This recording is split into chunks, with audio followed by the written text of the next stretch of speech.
Welcome to Tech Talk Nation, talking about the latest tech, industry news, and hot topics. Follow us on Facebook, Twitter, and Instagram. Visit our website at techtalknation.com. Good afternoon and welcome to Tech Talk Nation. I'm your host, Matt Fitzgerald, and we have a ton of great stuff coming for you today. This is going to be one heck of an episode, and I'm happy you're along for the ride with us today.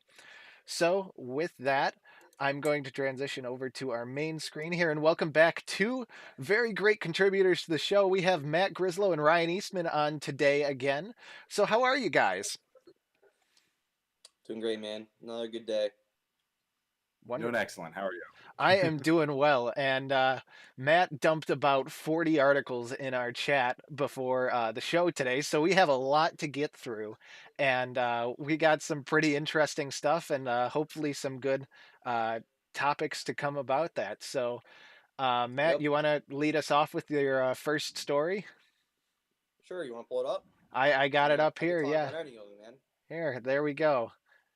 All right, perfect. So yeah, I know we've started to discuss NFTs on this podcast. It's becoming a little bit more of a trend here, and I thought I'd include some things that piggybacked off that. And one of the things I found was you can now buy Thicc Pokémon NFTs. This company has, or this person has started selling these Pokemon NFTs.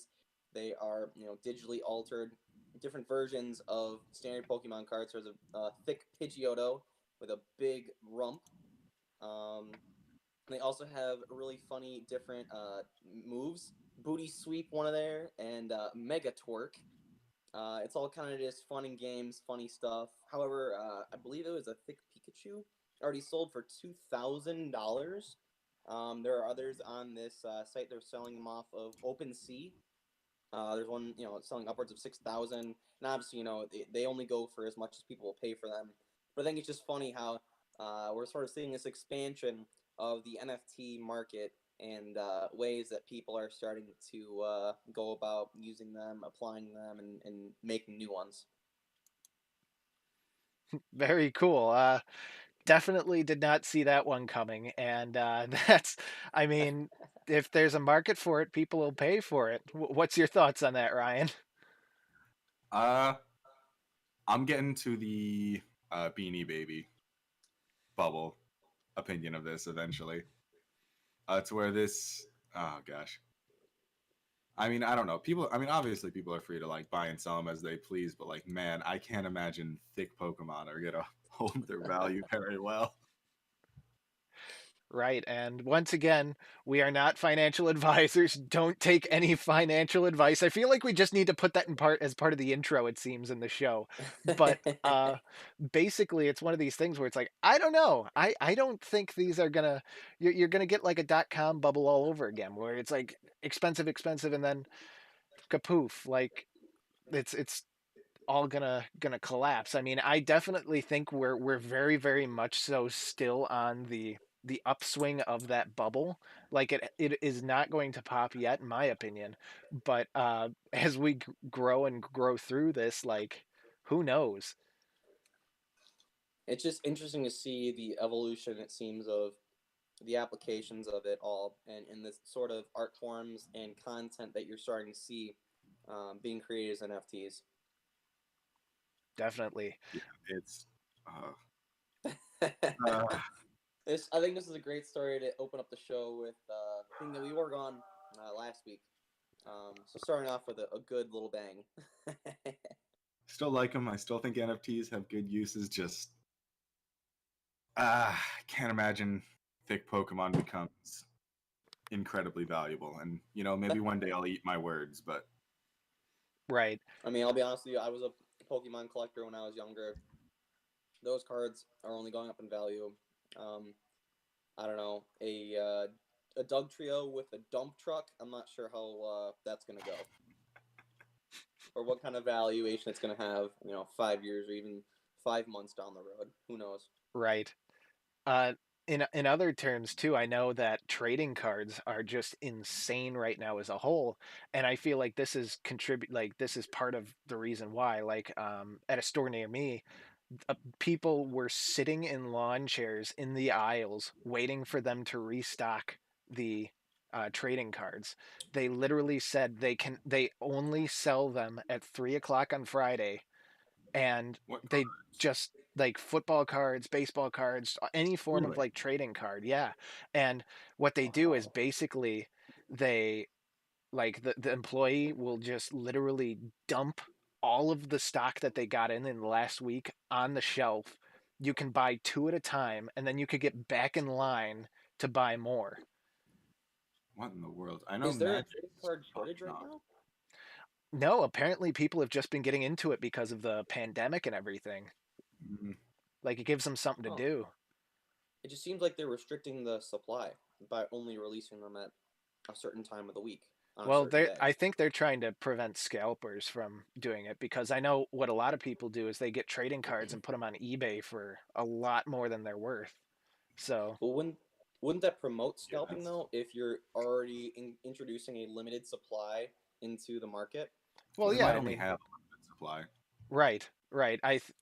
I want to say there was a shortage in manufacturing too, or something like that. I know it definitely wasn't just like people are scalping these and it's really popular now, but it's one of the things where I know that as more people are enjoying this, more people are getting trading cards. That's just kind of what they're going to do. And the way we've been seeing that, we talked about this a little bit last time, where you're getting trading cards moving to NFTs now instead of Hmm. physical trading cards. But I don't know, Yeah. personally, for me at least, I still want that physical trading card that I can actually have. I mean, I want my thick Pikachu trading card in my hands. I don't just want it on my phone. Oh, okay. Well, I see what you're into now. But I don't know if I ever had a little Pikachu. I don't know if it was a hollow. I think I had a first gen Pikachu card though. I had all three starters hollows. They aren't PSA 10s or BGA 10s or whatever, but um, it Yep, was we'll pretend nostalgic like and we cool. know what that means. yeah, I'm gonna pretend I know what that means. And Oh, I this thought is I actually was the nerd here. We're not Oh no, card this is actually a really collectors. good opportunity. So BGA and PSA, they're two of like these companies that rate cards, and they rate them based off of how they look, the condition that they're in. Um, it's actually really interesting. Sometimes you can get a mint card. You can get, for example, let's say a hollow Charizard, like first edition base set. Um, it could be perfect out of the box, but because of printing errors on the card sheets, when they cut them, they just aren't perfect tens, and there are only X amount of perfect tens based off of how they were printed and then how they were handled and how they ended up and how they were kept over time. So you have these two companies, BGA and PSA, that rate these cards, and they rate it on a scale of 1 to 10 for how good or quality they are, and that ultimately will influence the valuation of that particular trading card. But aren't legitimate misprints more valuable? Or are these just Um, miscuts? I'm not into the trading card market, but as far as I know, I mean, these companies are very meticulous about Well, it sounds like you're the condition describing of things. miscuts. And you know what? I would like to. And again, I don't really know much about trading cards, but I bet you it's got to be the same thing like coins, right? With coins, Yeah. you have very valuable coins. They don't get refurbished or cleaned. That's not what you want to do with them over time, right? You also want one that's in pristine good condition.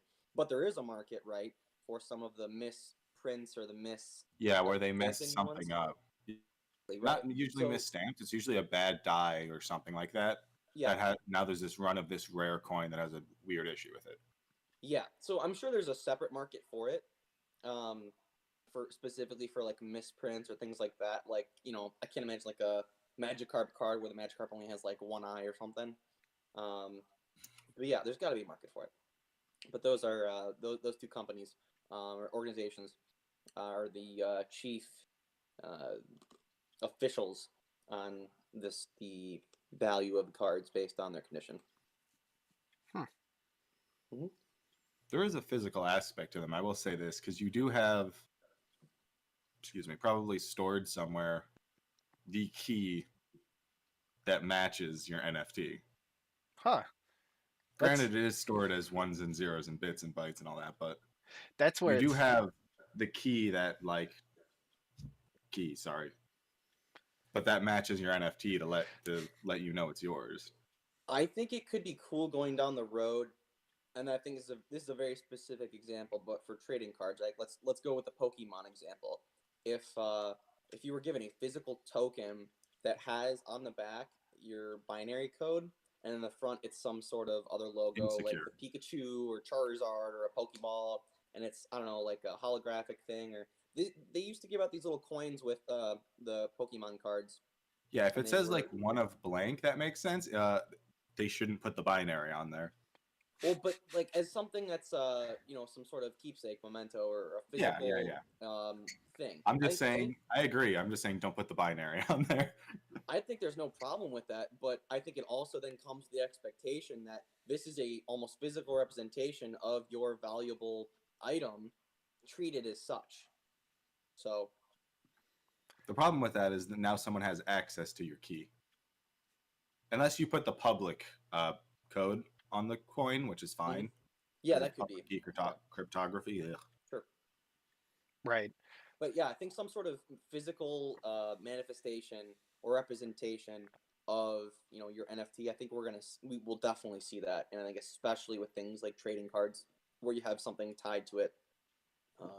Well, for Yeah, trading makes it cards, they'll important. probably release like official like. I mean, they're going to be basically glorified USB sticks, I imagine, but like it'd be Mm, like where you keep your trading card deck or whatever. I was going to yeah. mention that I'm like some sort of hardware wallet, basically, Yeah. so that Oh you yeah. could keep your trading cards. What do you Hmm. call it? I mean, sounds like we could oh yeah, you that's right, you got one. Ah, Yeah. Yeah, you got to have a hardware wallet. Yeah, you know, I need to get one. it it's an interesting thing too. Would be you have these grading companies, BSA or PSA and BGA.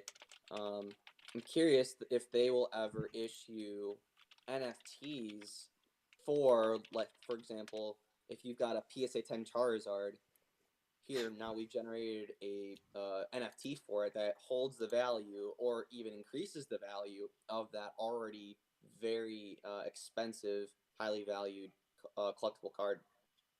I can Well, imagine that them doing ties that into what sometime down we the were line. talking about the other week. We were talking about maybe you use it to like track the chain of ownership for expensive art and stuff. Hmm. Right. Almost like a deed or like a title. Yeah, basically like Hmm. a proof of ownership, more or less. Right, Right. right. Very cool. The NFTs are just so interesting. There's so much to it. It's the Wild West, and at least for this time, in my opinion, because people are just like it's a land rush. You're getting NFTs that are coming online. People are buying them, and it's weird because it's not like there's a finite amount of a specific NFT, but there's not a finite amount of NFTs as a whole yet. Right. So it's But they still need interesting. something someone sees as valuable is the thing. Hmm. And I It, guess it someone thought Thicc Pikachu was valuable. I don't know why, but I really think it goes into the age-old saying, like, beauty is in the eye of the beholder, the value is in the eye of the yeah. collector, right? So whatever someone sees is valuable, they're willing to pay for it. It's exactly what it's worth, and it only go up in value as long as there are more people that want to pay more for that valuable item. I mean, yeah, that's what do you call it? Austrian economics. Hold on, what's the phrase? Value is subjective by every measure, or something like that. Hmm. Right. Right. Right. Alrighty. Well, now that we have talked about this one, there was Yeah, a that's an old Austrian man. uh, Matt, you sent in a another story here, and Ryan, you may actually like this one. Apple I knew it probably was selling defective MacBook displays that a judge ruled. So, Ryan, I'm sure you're going to talk a lot about this one. So yeah, Mm. basically this article is was on the Verge, and Gryzlo, you want to talk about it a little bit? Yeah, so I mean, it's already very clear and obvious, and it's been known for a long time that the MacBook keyboards, after their redesign, were pretty ineffective and not that great, and had a lot of problems with them.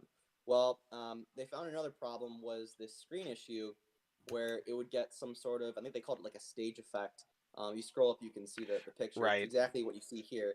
And so they've they've done the research. They've done the investigation initially and found that Apple has known and did know about this issue pre-release, yet still released it nonetheless, as well as trying to they did try to mitigate with trying to install some other cables in the computers post production for people who did purchase them.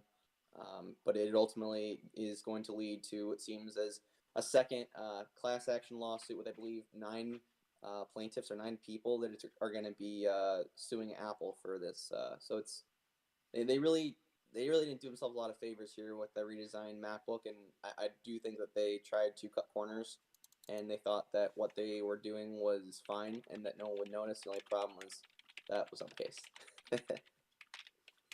Right, definitely. And I mean, I know Ryan's going to have a lot to say about this one. Uh, but Open the Yeah, floodgates. so yeah. I'm just gonna let you run with that. What's your thoughts, Ryan? I mean, I've come around a little bit on being nicer to Apple engineers because I'm starting to understand how difficult it is to make all this. That being said, they, oh Lord, this is just one in a long line of things they just do nonsensically and weird. I can't imagine they don't test their products to like understand. Oh, by the way, our display cable keeps coming unplugged, and we're gonna have to replace a few thousand of these. Right. Although I don't know what the deal is with AppleCare and whether or not they're gonna make money off it in the long run, but it's a known issue for them to have things like their display cables are notoriously flimsy. I'm trying to remember what some of the other ones are. The iPad There's a lot of cables a long time ago just fell apart almost instantly as soon as you got them. yeah, I mean, the um, iPhones have been plagued with other different gates throughout the years. Bend gate, I mean, you name it. Antenna gate. yeah. They Apple just has this, I think, just tendency of they just want everything to look good, and they don't always take into consideration like the most simple like engineering ideas because they're more worried with making it look good. And I Right. was hoping that change a little bit after Johnny Ives left because he seemed to be the real like driver of this like make it look beautiful first and then we'll make it function later. But it kind of looks like it's still going on. Right, Mm. definitely. And I want to go back to this picture a little bit. For me, at least, the way it kind of looks to me, just knowing how screens work and stuff like that, it looks as if almost this is where they have each of these brackets or some sort of tab or something that actually connects the screen to wherever it may be, and in between is the backlight.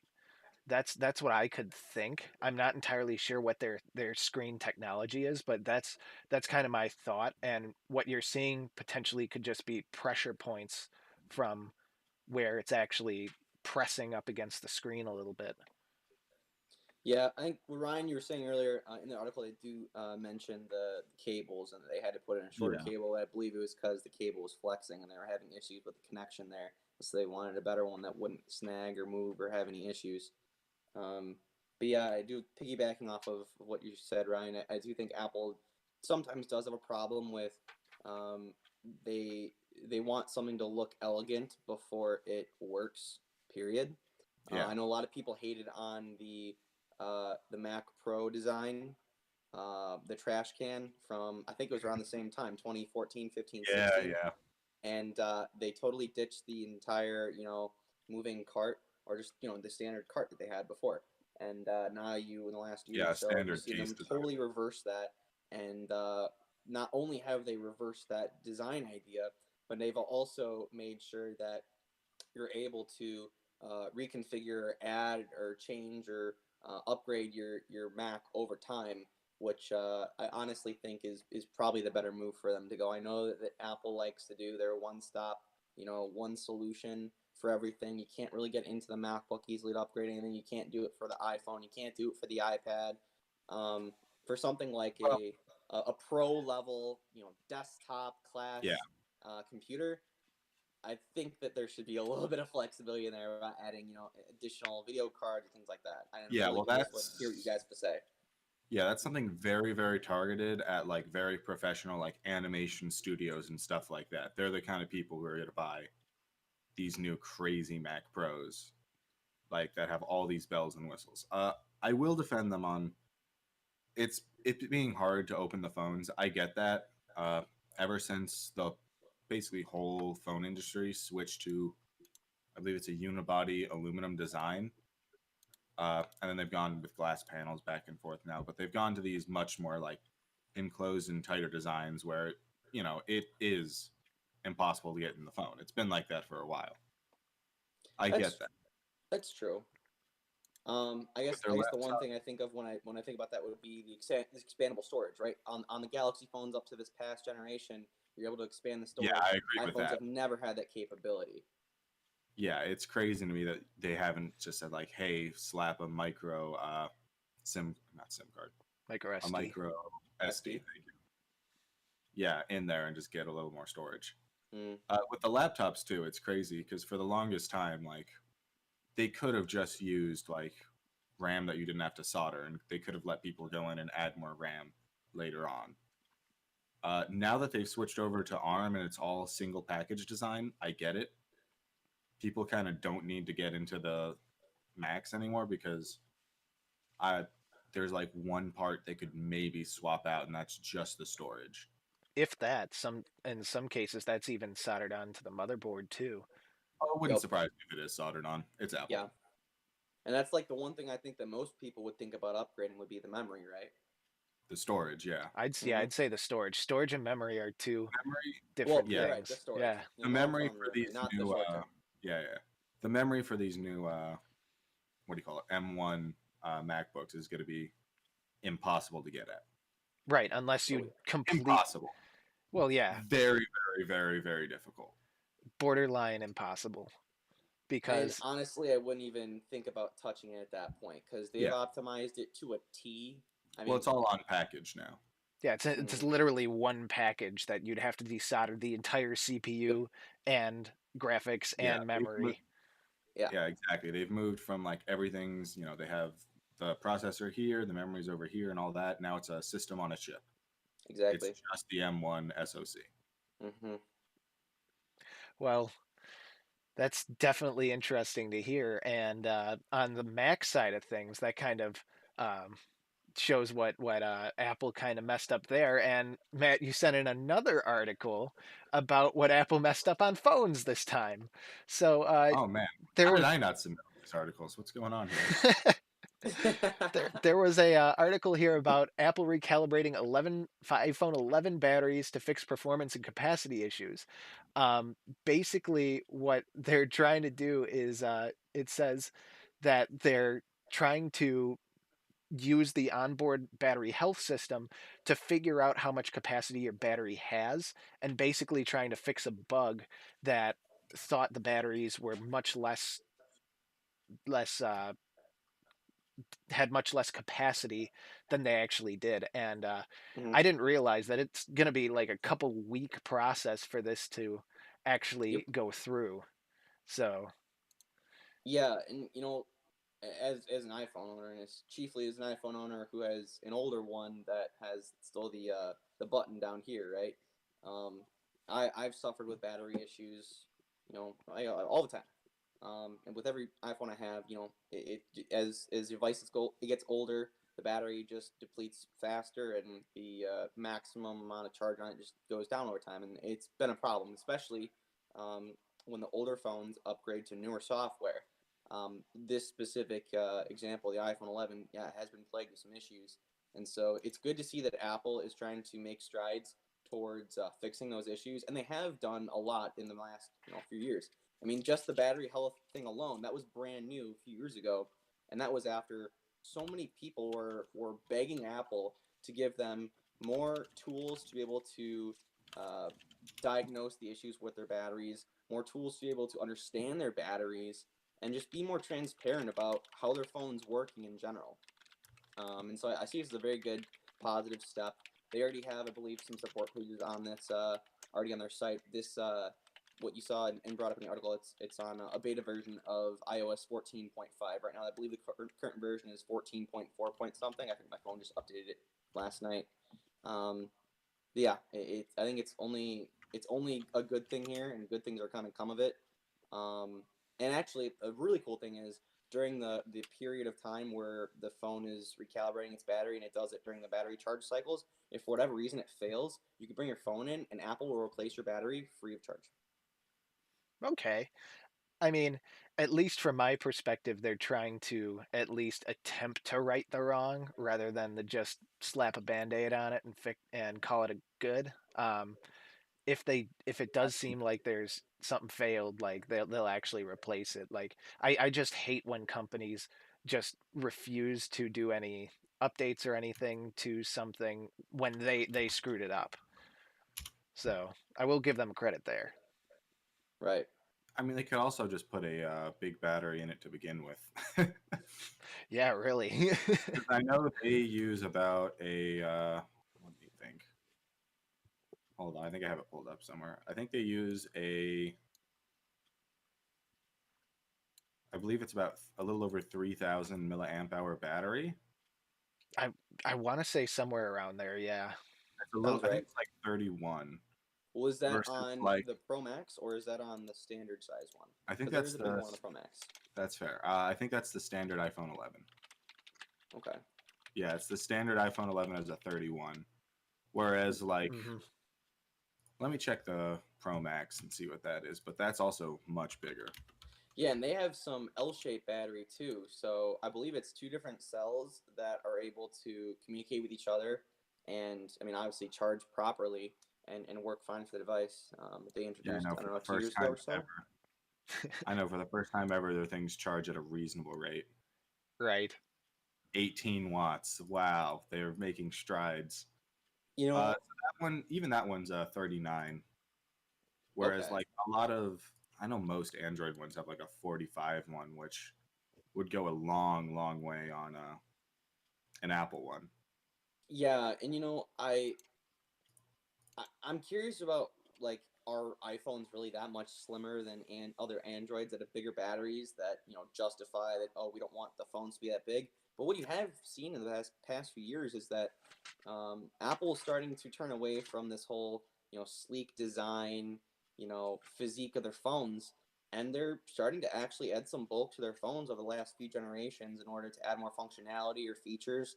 They're realizing that they've made them so thin that they are kind of building themselves into a corner where they can't add new features or make things better without making the phones bigger. And so that's one of the things that they've had to give up over the last few years. But you've seen all kinds of new technology added and new features that have only made the phone better. And one of the things that I do believe they will have to make the phone bigger for, hopefully that will make the phone better in the next generation, will be the supposed 120 hertz ProMotion display, which does require, I believe, a thicker panel than what is currently in the phone, and so you're going to have to see these phones expand a bit. Be a little thicker, but you got to you got to really ask the question: do you want to trade away a little bit of thinness on your phone to have a cooler, better, more responsive display or a bigger battery?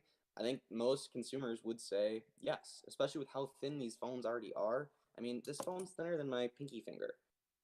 I don't really think that's a problem for it to be even, I don't know, the size of my pointer finger, right? Yeah, a few millimeters here and there isn't gonna like make everyone hate your phone.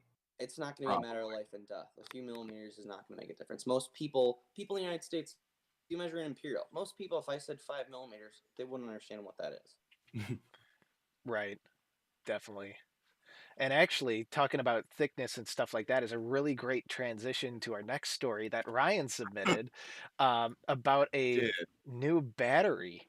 yeah, And this goes really well with talking about iPhone batteries as well. So, Ryan, you want to talk a little bit on this one?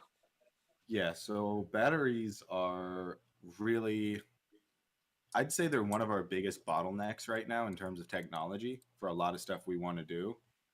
Like we want better electric cars, we want better laptops and phones, and batteries are kind of our bottleneck of like we're not able to store a lot of energy very well. I mean, obviously it's pretty well, but we've been using lithium ion batteries for a long time because we haven't really been able to like push past that in a meaningful way.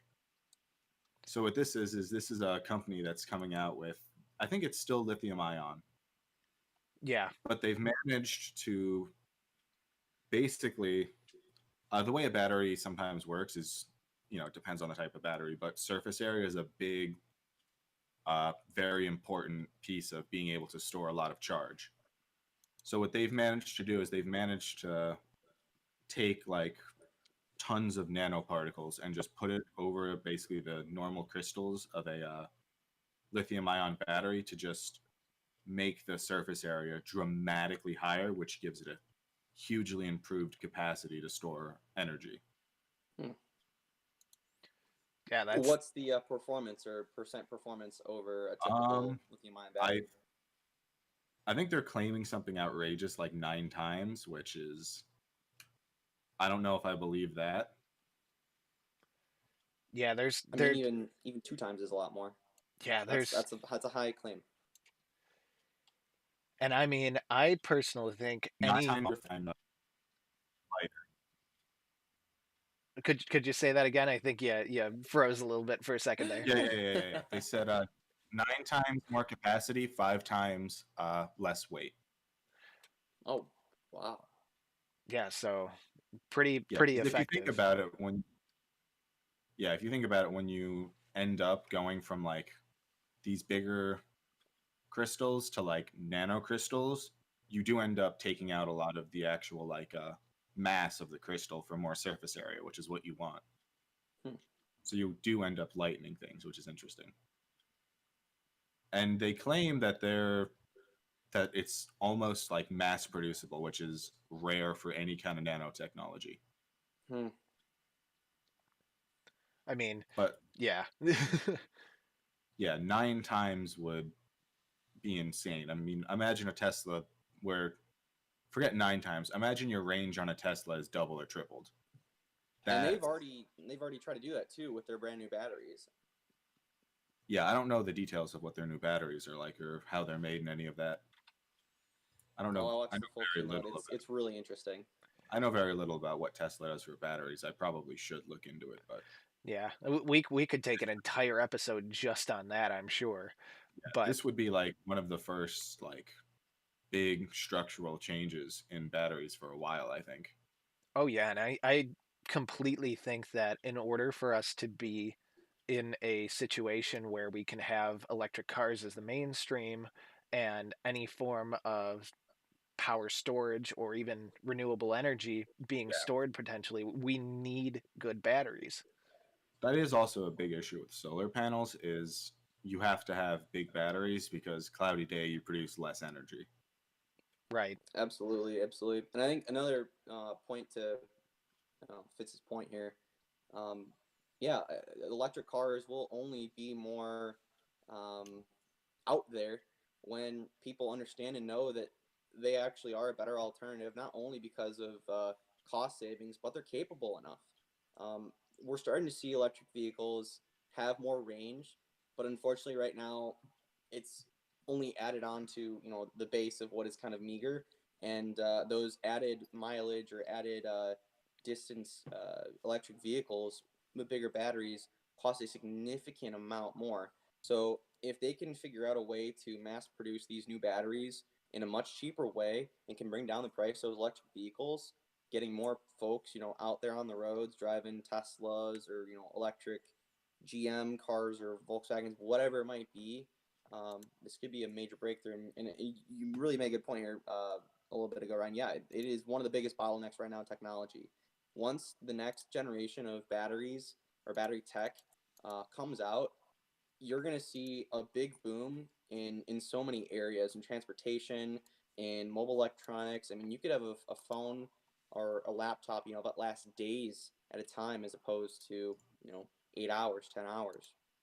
It Yeah. really is one of the most important next steps in technology and mobile technology as well. Yeah, at least movable technology. Exactly. Yeah. Right. Yeah. I don't think you're ever going to really like get rid of gas because it is actually a very good energy medium. But I could very much see like your average consumer using electric cars, but then like, when you have big industry, you might need like natural gas as a fuel source. I Sure, know a maybe. lot of Oh, go ahead. Yeah, I know a lot of like big like heavy machinery industries are starting to switch over to natural gas because it burns cleaner and it burns better. Hmm. Yeah, I can see that happening too. I could definitely see what you're saying about, you know, the the heavier sort of equipment, using the older, dirtier, fuel. But what else are they going to use? I mean, oil and gas, they're so energy dense that you just can't compete with electronics and or electricity, as a source of main power. But also, it's it's just not there. Like you're not gonna see bulldozers with big energy dense battery banks on the back of them, right? You're just not going to. They don't have the Yeah, space for it. They're already big enough. They're already heavy enough.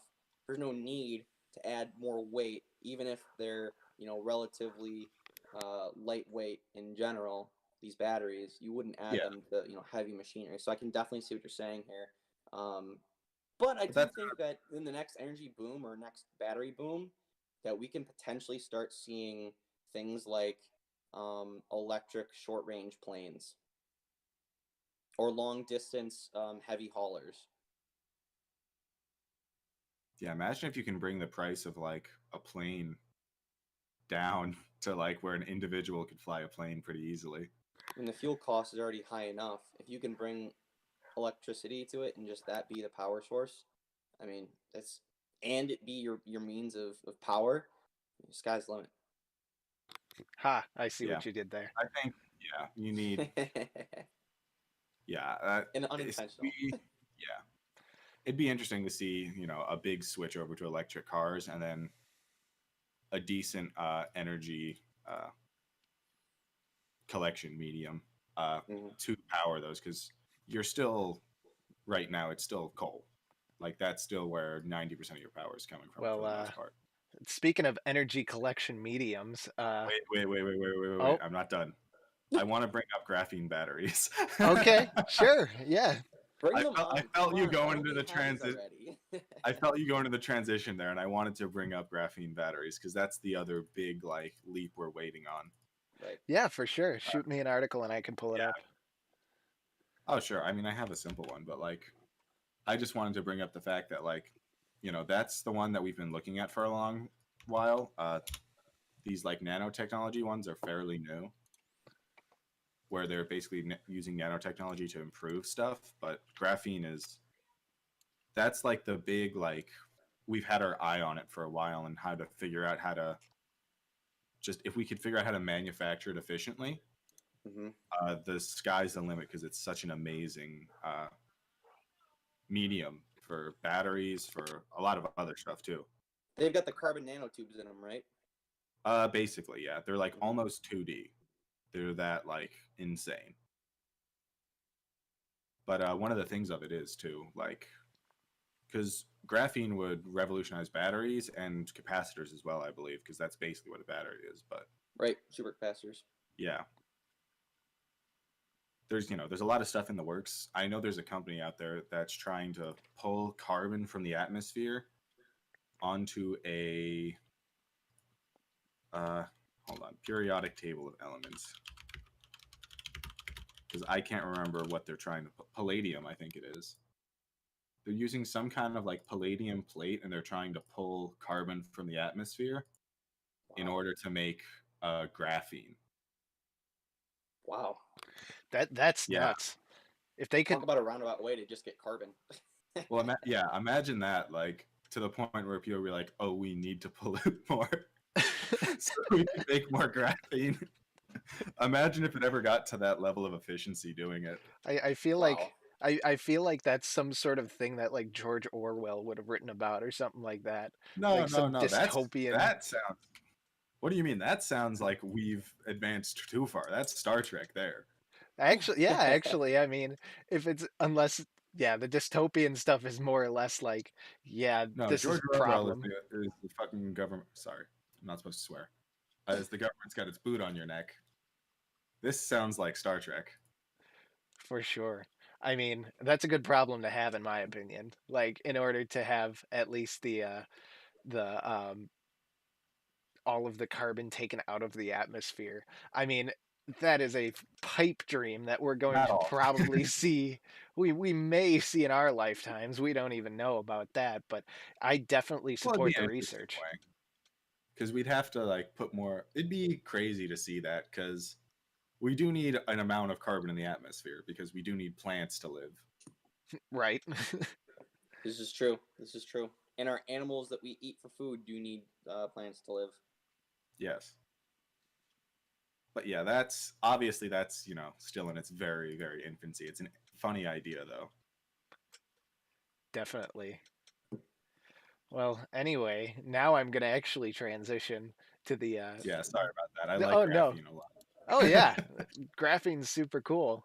And Matt sent in a story here about the U.S. finally trying to unlock the power of a wave energy. And this was a really interesting article found on Wired here. Basically, what it is long story short, Oregon State University basically found a oh, oh, that's a problem. Uh, Found a 2 square mile patch on the ocean floor, or not the ocean floor, just the ocean in general, where developers and companies can do large scale testing for the actual wave energy generators and things in which they can uh, scale and test at large rather than just small scale tests. And Matt, you want to add anything on that? I think it's an awesome idea. Yeah, I mean, this isn't a new kind of idea, I guess, in terms of like breaking news. This is an idea that's kind of been percolating for a bit, but the idea that it's going to be more heavily funded and they're going to put more research into it so they can actually develop this technology, I think is actually really important. One thing I think that people thought, let's say, I don't know, 20 years ago, that I think most would deem ridiculous now is that we're going to see sea to shining sea in this country at least, you know, wind turbines and solar panels. That's just not going to happen though. It just won't happen. People don't want to No. litter, you know, the beautiful country in a lot of areas where there is open land to do things like these projects, for this type of energy creation. And so I think it actually makes more sense to put these in the oceans and for the natural waves to kind of do this for us. One thing that I do think will be a concern, and it's not a new thought of mine. It's not like no one's thought about this before. Is now you're going to be putting, you know, these new generators, these new systems in a brand new environment that now needs to adapt to it. People are already up in arms about, you know, save the oceans, save the animals, the coral reefs, and so I think as someone who never would usually say this, they're definitely going to need to continue their studies on how this machinery and this technology is going to affect the surrounding ecosystems and how it's going to shape and change them over time. I believe we do have a model to look at. Correct me if I'm wrong. I think a lot of the country, like the Nordic countries, are in very good positions for like maybe not wave. Actually, those might be thermal vents that they use. Now that I'm thinking about it, Yeah, it's geothermal for a lot of that it's You stuff. know, geothermal that they use. Okay, I that think you're onto something though, because I do remember seeing an article a while ago back. They tested something like this. I want to say in not the English Channel, but somewhere overseas. like And probably they Sweden put or it, something like that. yeah, they put it in a small channel, and they did do an ecological study on it. And I don't believe they found it really impacted the overall ecosystem that much. Although I do think they did find some things that were wrong with it. I could be wrong. It's been a while since I've seen the article, but it is something that they're already doing overseas and already testing. And so it's good to see that stuff like this is already coming to the states, and that this technology is becoming more and more kind of in the forefront of people's minds and trying to get this stuff to work. Right. The one concern I have is water and electricity don't necessarily play well together. So you definitely have to look out at the weatherproofing and the waterproofing and all that stuff with wherever Seawater you in do. particular. Exactly. Yeah, I've had to weatherproof some projects before, and water always finds a way in. Like it always finds a way, and that's where I definitely think it's it's a good thing in the long run because either way, even if it doesn't work, I feel like or doesn't make it commercially feasible for it to work well.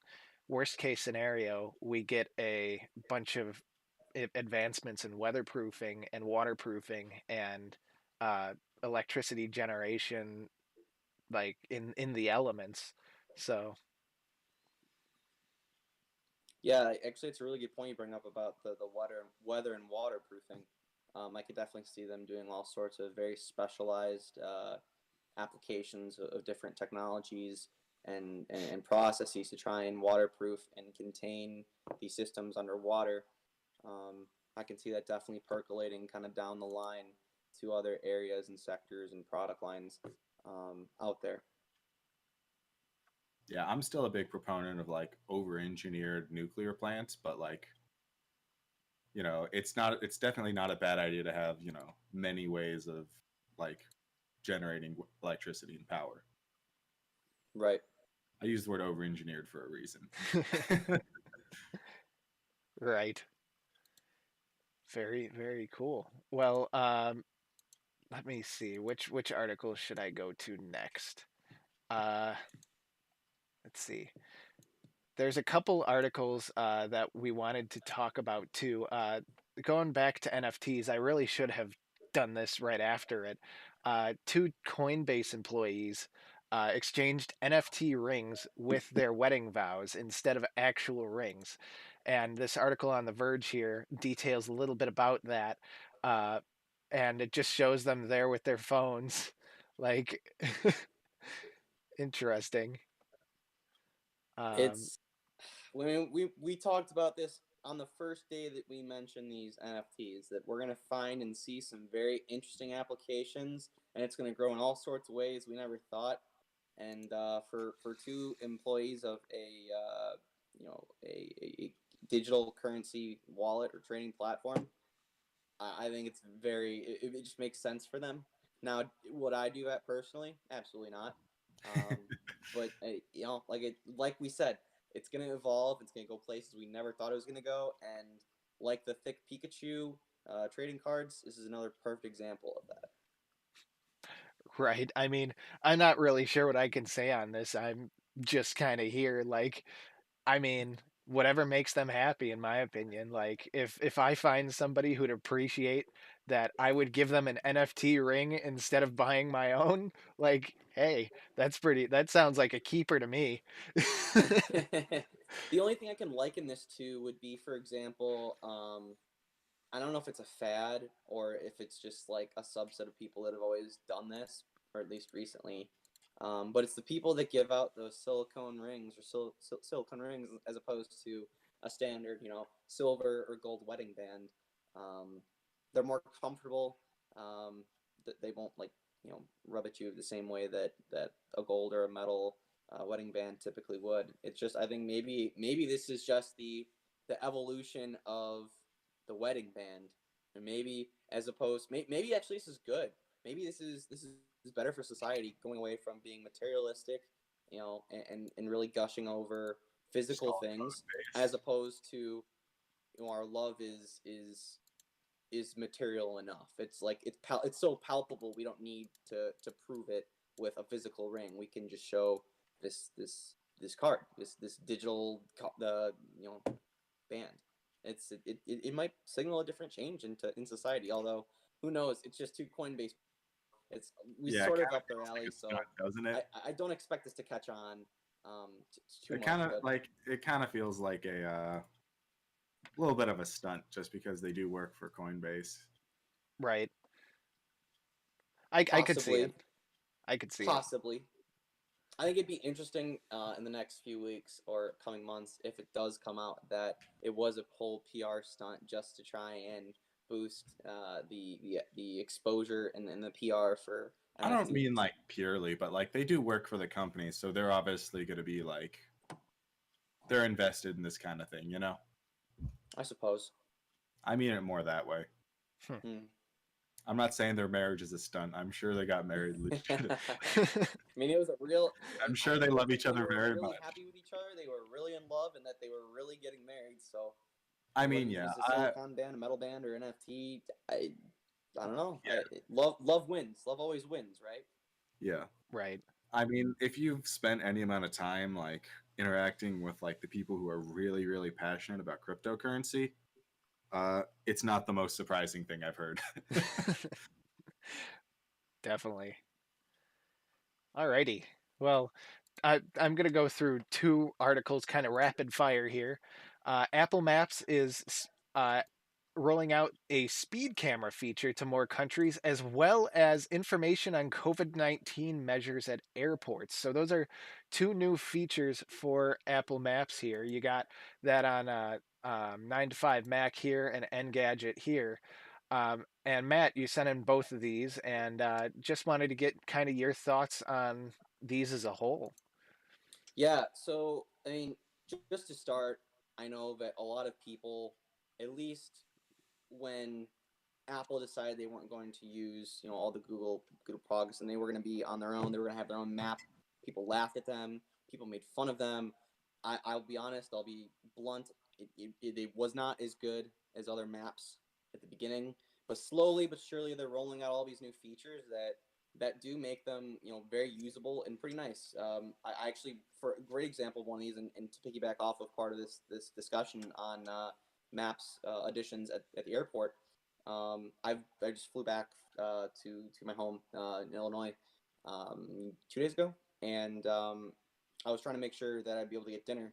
And one of the features that Apple's added in the last 2 or 3 iterations of iOS was the ability to have maps in the airport. So not only could you tell where the concourses were, you could also see little restaurants, little shops, and have the timing all for things like that. So if you were trying to get a connecting flight somewhere else, you wanted to make sure the next place you're going to has a restaurant in the terminal you're going to be at. It was really convenient.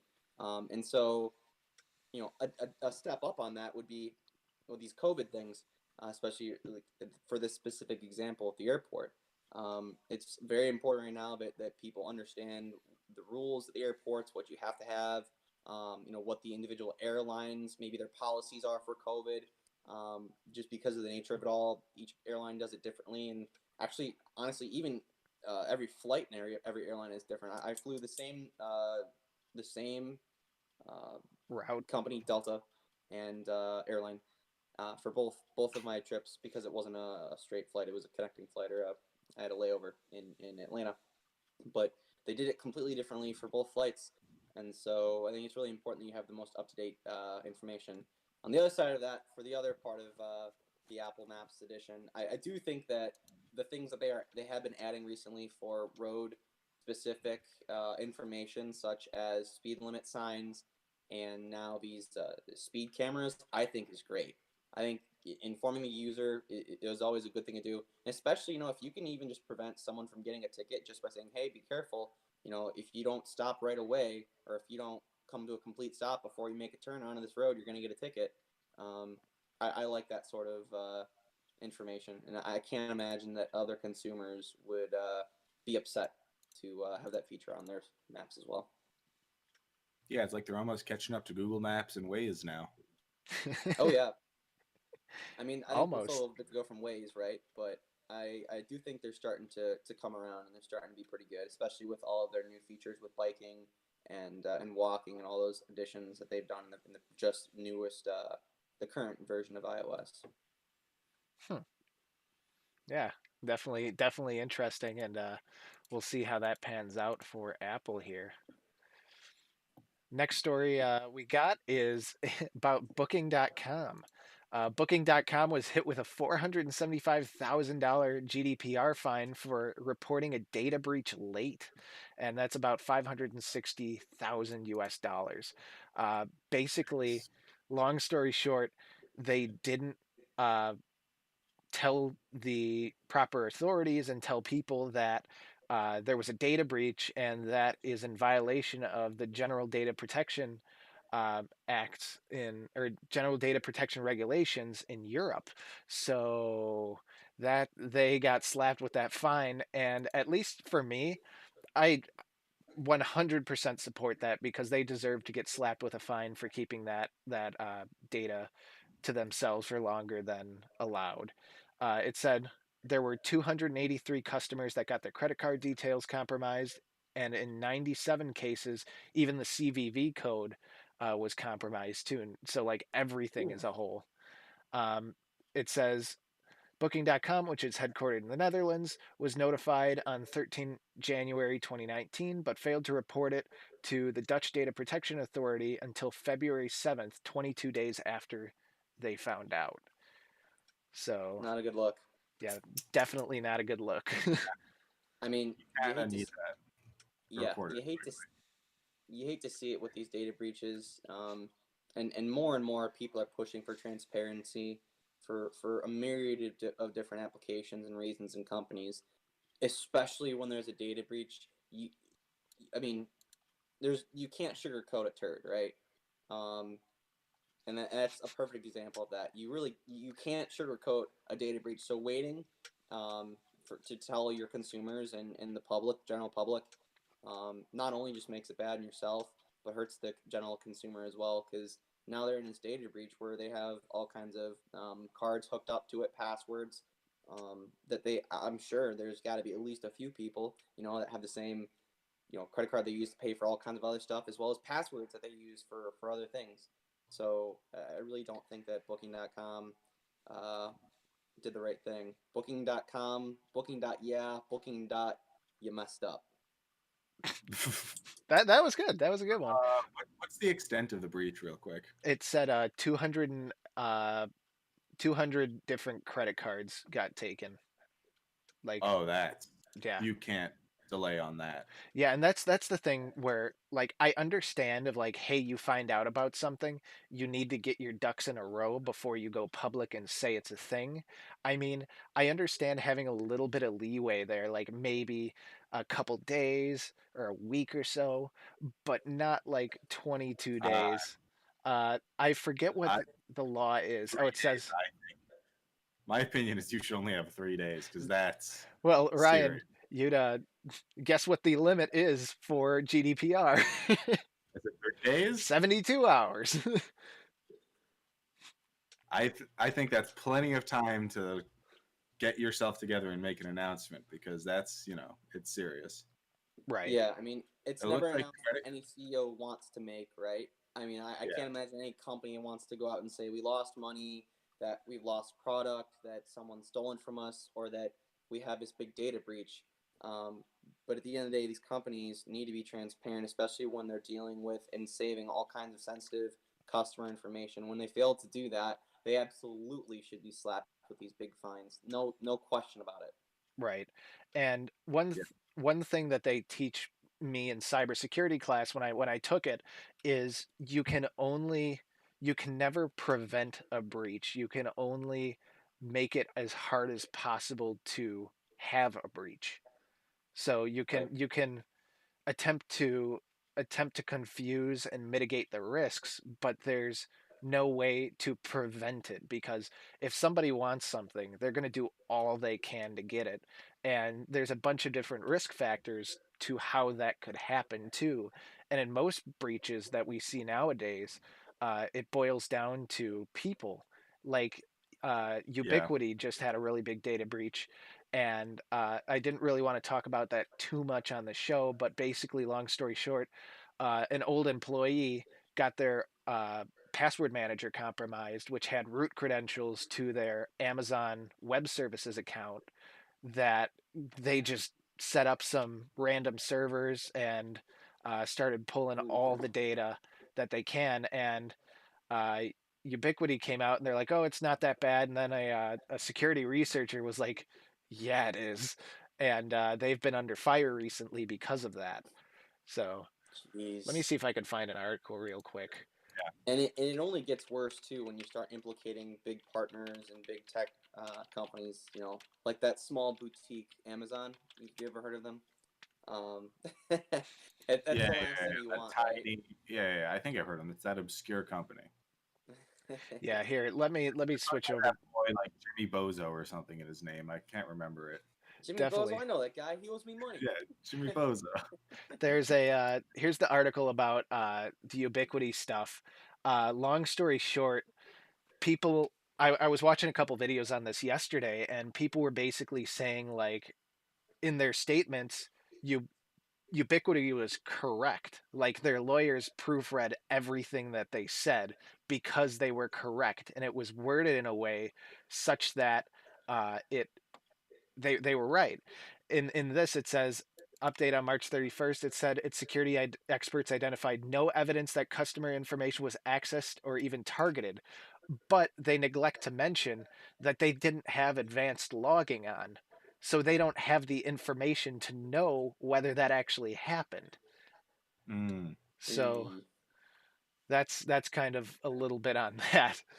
But yeah. yeah, definitely seeing these breaches happen and people getting fined for it, I feel like especially in today's world, it is great to see that companies are being held responsible for their bad practices of um, storing data. Like, think about the Industrial Revolution in the 1800s, or I forget my dates, but basically, like, Yeah, that's the it's right something. at the reason time. OSHA's a The thing. 1800s. So, like, OSHA was a thing No, because they were sending not kids and getting getting OSHA. killed. So Let's not talk about OSHA. yeah, but Or I you know, you understand the have necessity behind it. Like, hey, let's not send a 5-year-old into the machine. That is very, very dangerous. Like, or if we're gonna have a factory, let's not have a factory that doesn't have any sort of fire escape preventable measures, any sort of windows, God forbid, or marked exits or safety plan, as such happened at the Triangle right. factory. And I feel like we're at the same That point with data. actually ended before OSHA came in to try and stop it, but that's besides the point. Well, I'm taking an OSHA safety course right now for my job, so I that's hate why I'm a it. little more privy to Oh, it. oh God, OSHA. Anyway, Anyway, let's our let's not next, talk about OSHA. Hold on. What was shoot? I lost track of what we were talking about before this, though. It was the data. Sorry, I My was just gonna goodness. say, to my knowledge, most of our encryption standards are still completely rock solid. I don't think anyone's gotten through AES 128, let alone 256. I'm pretty sure most of our public key modes are still completely secure. So they are almost all like phishing attempts or like, social engineering. Yeah. human error basically, hacks nowadays because for the moment at least, it looks like all of our encryption stuff is solid. Right. Obviously, that's liable to change, but it seems like. Right. Anyway, our next article here, we just got a couple more for today. Our next article here is by Forbes, and it's about Starship delivery robots. And we're all very familiar with Starship as a whole. Long story short, they completed 1 million deliveries to become the number two autonomous transport company. And this article was really interesting too. And I got to commend the author here. He put this entire disclaimer in here, basically being like, "Hey, I have stock in Starship, so take this with a grain of salt." Um, Mm, but Good. Is definitely, that the hold on? Is that the first paragraph or is that a paragraph down? it's one it's one after. down. Yeah, That's I the first think it's paragraph. still fine. No, that should be the first paragraph. I mean, It's still in the same pane of view, though. I No, could people are lazy if they don't read past the headline and maybe the first paragraph if you're lucky. I mean, in my Well, then in that opinion, case, if they don't put it in the headline, then why put it the first paragraph? Because the first paragraph people sometimes read. Most people just read the headline. At least you'll get some measure of like disclosure and journalistic integrity. I think as long as it's within the first two, um, or if not the first, it's the second, then I think that's fair game. As long as it's not also hidden, I think, especially like at the bottom, that's a big no-no. It's called a lie-by structure. right. I We're just mean, gonna put this at the bottom. Hopefully, no one sees it. right. On the bright side, though, this article actually did do a very good job of kind of explaining what they're doing, how they're doing all this stuff, and why Starship is growing so quickly. And that was a very good disclaimer to put in there. I know that all of us are quite familiar with getting food from Starship because of the university we went to. We all went to Purdue University in good old West Lafayette, Indiana, and Spoiler they alert, have baby. right. They have Starship robots there, and I was actually fortunate enough to be able to work with the people who run Starship to do a couple of cool things where I helped out their PR a little bit, and that was a really cool opportunity. And I know people just love seeing them, and everybody likes their little six-wheeled friends. They think they're like little Mars rovers. So Yeah, yeah. yeah. People would throw googly eyes on them. They would dress them up for Halloween. Someone actually dressed up as a Starship robot for Halloween and was going around campus. I remember in a painted cardboard box. I think one of our buddies like kicked him or something and didn't know like there was a person in there. Um, dumb idea, but yeah, they're little funny dudes. I remember setting up or helping you out with the PR for that for campus, and I know all the guys that we were with at the time were so excited. It was still very new at the time, and so they were wowed by the technology. We had someone from the department come over as part of that deal and arrangement, and everyone got a kick out of it, and everyone enjoys little robots. I was bringing a family friend around campus. Um, and they had never seen these little Starship robots before. And I was with him and his parents, and his mom kept on looking at the robots. She's like, "Oh, what are those cute little robots? What are they doing?" I'm like, "Oh, they're delivering food." And she's like, "Oh my gosh!" And she was so like wrapped up in this idea that we have these delivery robots. But I actually think, and I know we're only talking about this because it's milestone, but just as a non sequitur, um, I think it's really important right now with Starship to have them be around, and I'm not surprised either that they are one of the growing autonomous delivery services only right now because of COVID. Contactless delivery is everything right now, and if you can do that in a cost-effective way and an efficient way, um, then it's obviously going to be the means by which a lot of companies and a lot of restaurants are going to be delivering their food, and we're seeing that already. We've seen it on campus. We've seen it every day, especially when we were on campus. So it's no surprise to me that they're number two. If they're number one, I'm not sure who's number one. I can't imagine it being like Uber Eats or anyone. Maybe it is. It's a Um, company called Waymo. okay, okay. Is it in China? I haven't. I'm not familiar with them. This name Sounds like. does sound familiar. Um, I don't I know if think they I just do. think they're just so funny. I submitted the article just purely to talk about just how funny those little Starship robots are, Right. and just how out of nowhere these things just came about, and all of a sudden they captured the hearts of every Purdue student, and I'm sure they do everywhere else they are deployed. Definitely. Um, I'm I'll going to go see if real they. quick through a couple of rapid fire articles in the meantime. Sure. Basically, just as we're starting to bring a little bit to a close here, I have one that we're going to save for the last, and you may be wondering what the title of the episode means, and we're all going to have a pretty good discussion on that one. So, a couple of other quick articles. Starlink rocketed past the promised broadband speed. Basically, it looks like their median somewhere around 75-ish megabits per second. In some cases, they were even getting like 100 or 200 megabits per second down, which is insane compared to the 25 megabit per second that's currently available from other satellites. Not to mention the speed difference. We're seeing like the average time to fetch a web page is like 15 times faster than the current major satellite providers, and that is wonderful to see. But it is one of those things where they do say with a take this with a grain of salt because it does not have the full load of everybody who's currently planning to use it. It's just the people in the beta program currently. In addition to that, SpaceX launched SN11 this week.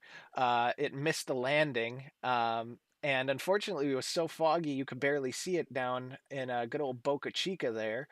Um, the stream froze at 5 minutes and 49 seconds, and then their engineer got on the stream, kind of chuckled a little bit, and said they had a interesting flight test, as the other bootleg like the other streams, not necessarily bootleg, but the people who the rocket watchers around there got camera shots of stuff falling out of the sky, uh, and basically uh, was just kind of looking at that. We're still waiting on an official um, uh, RCA to what actually went wrong with it, but definitely something to see.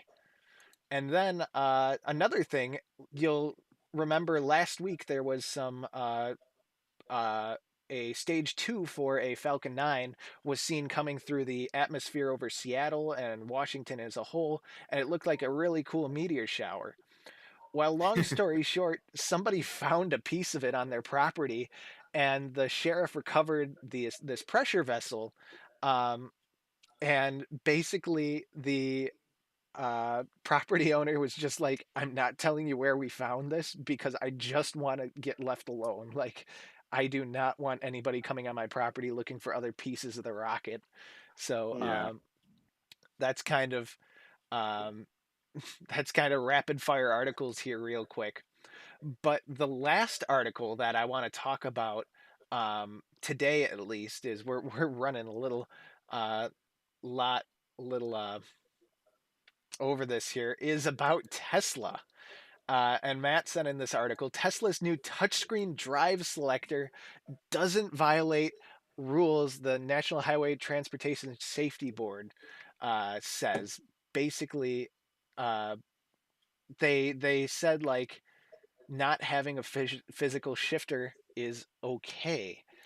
And I know I'm a car guy, and I love cars. This doesn't feel right. Yeah, I'm with you. This was one of the things that concerned me when I did see that they were releasing a new version of the Model S. I mean, among with this one change, they also have some others that are interesting, including the switch from a standard steering wheel to a yoke.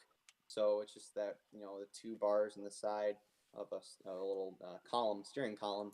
But yeah, this is one of the things that I saw when I saw the release that I was a little concerned about. And we see this a lot. Auto manufacturers will release a concept version of their vehicle, and oftentimes is a good example of one of these things. They'll take out the mirrors, right, and they'll put cameras in there. But on the production version, because of the rules set out by this governing board, they're not able to just use cameras and use screens, and so they have to put in mirrors. Well, in this case, um, in what seemed like a very shocking move by the NHTSA, they decided that Tesla isn't breaking any rules or standards or protocols. That and the other interesting thing to note here is that the touch control on the touchscreen is only a temporary fix. They're hoping to, and this seems like a pie in the sky idea, automate the shifting between parking, reverse, drive, and neutral. And so, What? this is Like only a that. temporary fix, and they're working to do this. But the board decided that it wasn't a problem as long as they had a what it seems like a sound means of going between the modes. And right now, it's on a touch screen where you can still do it as you would be able to with a physical shifter. They see no problem with it. I personally find it concerning when we take away some of these mechanical switches and things and start putting them into electronic systems. I mean, if a car fails, it fails. I really don't see the shifter being the main issue if, I don't know, some odd thing happened. But as just a general safety feature or just a standard feature of a vehicle, I do find it a bit concerning that we're moving away from a physical shifter. At least in the case of an emergency, if you had to pull a parking brake or put the car in like park or neutral or whatever, you could do that with a standard vehicle, not so much with this refreshed Tesla. So it does give me a few. It does let me pause it for a bit of concern. I'm disagreeing with you guys a little bit on this one. I think most of what we use now as shifters are just glorified buttons. Right. And Really, all they are. So like, all you're doing is offloading this into some software. I know, but for me at least, like I like to have the physical, like you pull the joystick Yeah, and yeah, do the thing, or pull it no, no, no. down, From or an no, no, no. From an aesthetic, like I like the aesthetic of this. Yeah, you know, I'd rather have a shifter just because I like the aesthetic of a shifter. and it also But like from an actual, I'm talking about from a functional perspective. That's almost what we have now is buttons, except the actual touch screen and software probably has a lower failure rate because of how electronics fail. Sure. I think it's just interesting that they would take the stance, and the quote actually given from the NHTSA is a properly configured transmission shift control operated by means of a touchscreen interface would not violate federal motor vehicle safety standards. And the big thing to point out in their last bit of their quote is that they said, at this time, there are no known compliance concerns related to the shift control configuration. Now, at this time is kind of the qualifier here because they could later on go, maybe we really don't want you doing this, especially since they want to go by the route of automating the entire process of shifting the That's drive different. status of the vehicle. The automated, I think, would probably violate it. Oh yeah, But I can't imagine. I can't imagine it not. here's the thing, though. Like most of what you're doing is just glorified buttons. right. Like electric buttons is what I'm saying. Most of what a lot of shifters are nowadays are just that. And I Except, understand that, but it's when except no, no, no. I have a comment on failure rates. Buttons failure rate is linear. It goes up. The longer you use a button, it's more likely to fail. With other electronics, you actually have what's called a bathtub curve, where it dips down very quickly, where you're more likely to fail in the first, like, I forget how many hours, 10 hours or something like that, 100 hours of use. And then you're like not likely to, or you're equally likely to fail for a very long time until you get to the other end. Whereas Hmm, buttons have this accumulating failure rate. interesting. The one thing I know for me at least that I would definitely not want to do is if I'm sitting in a Tesla, I don't want to navigate to like three different menus just to shift into reverse. Like that's from a user interface point of view, I definitely need that to be like front and center. I Right, hope they have and a it's good not UI just the shifter design. either that they've done it with, and they've moved a lot of the buttons, especially in this newer refresh, into the screen. It's something I'm not a fan of. I like the quick access to certain features. I really do think that as great as technology is and as great as it can be to digitize everything, I don't think that it's necessarily needed all the time for everything. I think this is a little bit of an over sort of use of technology, and but I don't think that it's going to go away, and I don't think they're going to back down from it, just because of how bold that company's decisions are in a lot of different areas, whether it's design, manufacturing, you name it. Yeah, I hope they have a good UI designer. Because You'd hope. ideally, yeah, ideally, like it'd be really inconvenient, I think, to tap 5 times to park your car. Right. Like I Go ahead. I used to know people who were working on GM's UIs and stuff, Same and here. I remember, I remember talking to them about it, and like, man, your guys' UI is a wreck. Like, and they're like, we know, we're making it way, way better right now because like anything that you have to access on a regular basis shouldn't be more than a few taps away. Right. Right. And Yeah, I mean, we'll see. I can never see myself getting in a car where I can't physically shift the buttons. Now, where I do I see like a this, mechanical. I like a mechanical feeling. I agree yeah. with that. Now, where I do see this being applicable, and especially when they say automate the different driving features, is specifically for the Teslas that do have that, what is it, the stage 5 autonomous driving capabilities. In that situation, there's no need for a physical shifter because you're not the one driving the car. You're not the one operating it. You're not the one making the decisions that would lead to a shift in drive to drive, reverse, neutral, park, whatever. Um, I just don't think that because those cars are not exclusively autonomous, that they should only have a software route of trying to change the drive mode of the vehicle. Who gets held liable if an autonomous car like hits a pedestrian or hits another car? Well, it would be the purchaser of the vehicle, wouldn't it be? Yeah, whoever's operating the Yeah, vehicle. I imagine that, but at the same time, like they weren't operating the vehicle technically. I But I still mean, think Tesla does say you need to be awake behind the wheel, like ready to control it. right. Well, I guess a great example, another example of that would be if you have a dog and your dog bites someone. I mean, your neighbor's not responsible for your dog biting someone else. It's you. You're the owner of the dog. Um, Same would go for that electric vehicle. If I mean anything, I don't think that's apt. Someone didn't build and design a dog. but I mean, it's also They just kind didn't of design the negligence dog. on the owner's part, though, for a car, right? If an electric autonomous vehicle It's not a were to strike mistake in and the dog's hurt or design kill though someone that else, it hits somebody. It's a mistake in someone's code that the car hits someone. It's not a mistake in the dog's design that it bits someone. I mean, yeah, it's fair, but I think the point I'm trying to make here is Yeah. that It still probably is it's going to the be. owner and the user that is ultimately liable for any sort of mishap that would happen down the road. I think that's mostly just because they do have the explicit, like, you should be behind the wheel paying attention. And I'm pretty sure you sign your life away when you accept the EULA to use any form of auto driving or things like that. Basically, probably I haven't seen it, so I don't know. There's probably several clauses in there being like, you accept the risk of this. If anything happens, it's on you. Like, yeah. Well, I think the biggest one is they do say you need to be behind the car ready to control it. Like that's right. I think that's their insurance policy for like, no, you're liable for what happens. Absolutely, that's how it should be.